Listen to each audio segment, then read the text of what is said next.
Les signes d'une crise cardiaque varient énormément d'une personne à l'autre, mais peuvent aussi être différents en fonction du sexe. Si chez les hommes, les symptômes sont très clairs, chez les femmes ils sont plus subtils. Ces dernières ont d'ailleurs tendance à les décrire différemment, ce qui peut causer un faux diagnostic.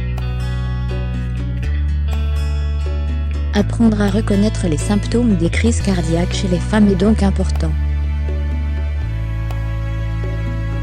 En voici 3. 2. La transpiration excessive sans chaleur ou effort physique est parfois le signe précurseur d'une crise cardiaque.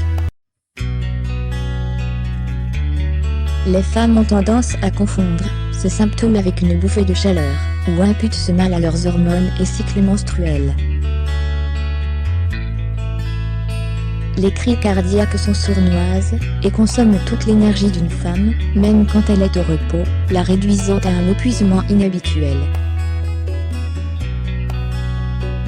Si la fatigue survient soudainement et persiste, il faut consulter un médecin. Outre les douleurs thoraciques intenses, il est aussi possible que les femmes ressentent des douleurs qui irradient dans l'épaule, le bras et parfois même la mâchoire. Parmi les symptômes énumérés, on retrouve aussi l'essoufflement, mais aussi des vomissements, des battements de cœur rapides et des nausées. Autant de soucis qui peuvent être confondus avec tout autre problème de santé. Le tabagisme, l'hypertension, le cholestérol, le surpoids, l'alcool, la sédentarité sont des facteurs potentiels favorisant la survenue d'une crise cardiaque. Le curcuma a toute sa place dans votre pharmacie naturelle. Il traite une myriade d'indispositions incluant les troubles inflammatoires, les problèmes gastro-intestinaux, les infections et les rhumes.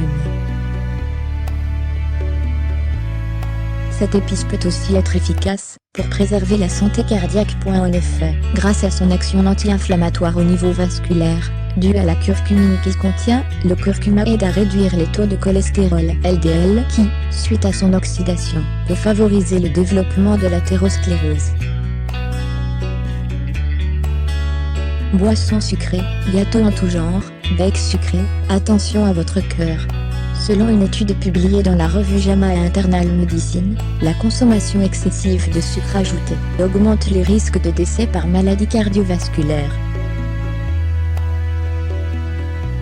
Une douceur de temps à autre oui, mais tâchez de consommer du sucre à bon escient. En outre, le sucre par la formation de la graisse est tôt impliqué dans l'obésité, mauvaise pour le cœur.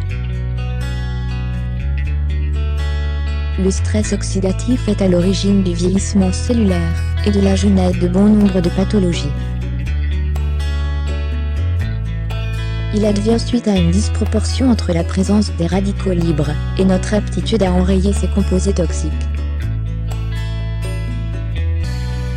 Grâce à ses propriétés antioxydantes, la vitamine C fait office de bouclier et prévient les maladies cardiovasculaires, l'hypertension ainsi que les AVC. Les aliments les plus riches en vitamine C sont les poivrons, le kiwi, le citron, les fruits rouges. Une étude américaine a démontré que les carences en vitamine D seraient un facteur de risque principal des maladies du cœur, tout comme l'hypertension et le diabète. D'après l'analyse des chercheurs, les sujets qui ont un déficit en vitamine D ont 2 fois plus de risques de souffrir d'AVC et de crise cardiaque. Ainsi, il est fortement recommandé d'avoir des apports suffisants en vitamine D. La vitamine K est également excellente pour la santé cardiaque.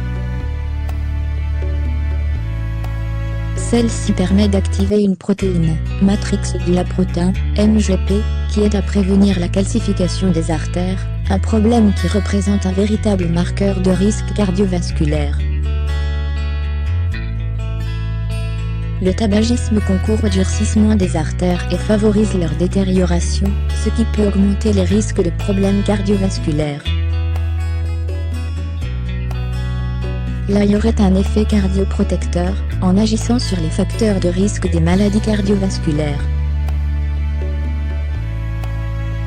En effet, de nombreuses études ont démontré la capacité de cet aliment à réduire les taux de cholestérol, de lutter contre l'hypertension, ainsi que de ralentir la progression de l'athérosclérose et prévenir son apparition.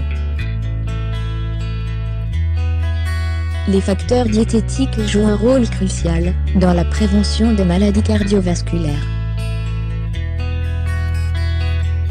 Une alimentation saine riche en fruits et légumes est associée à des risques moins élevés de maladies cardiovasculaires.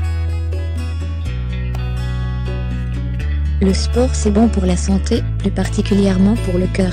Faire du sport régulièrement aide à la vasodilatation des petites artères, chose qui permet de réduire la tension artérielle et le taux de cholestérol. 2 actions bénéfiques pour la santé cardiaque.